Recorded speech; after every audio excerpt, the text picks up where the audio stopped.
औलाद के मामले में लोग बुज़दिल हो जाते हैं, बुज़दिल।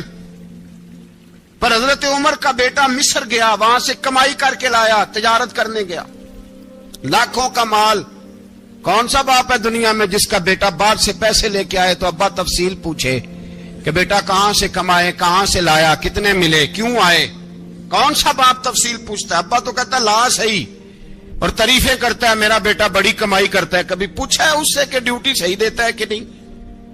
कभी पूछा है कि तू ईमानदारी की रोजी लाता है कि हराम की कमाता है? ये बाप की जिम्मेदारी है, ये अम्मा की जिम्मेदारी है। फिर कहता है बीमारी कैसे आ गई, परेशानी कैसे आ गई? तूने कभी सवाल किया अपनी औलाद से?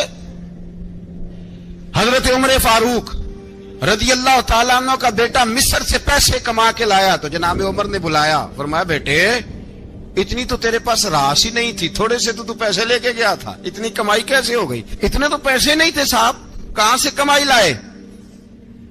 उसने कहा अब्बा जी वो जो मेरे चचा है ना मिस्र के गवर्नर, आपके दोस्त, उन्होंने मेरी मदद की है। फरमाया जितने लोग गए थे सबकी की है मदद उसने?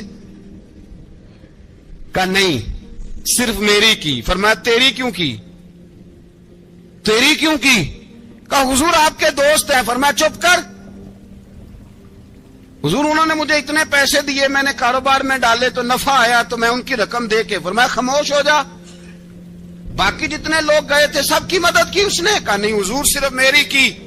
फरमाया उसने तेरी मदद नहीं की, उसने खलीफा के बेटे की मदद की, इसलिए कि वो खलीफा को अपने हक में नरम कर सके।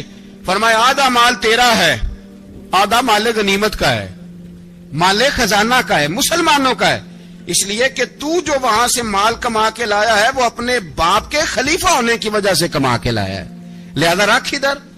यहां कहते हैं किधर से आया, कैसे आया, कौन सा हिसाब दें, क्या करें? ओ भाई हजरत उमर रज़ी अल्लाह ताला अन्हु का अपनी औलाद के बारे में ये रंग है।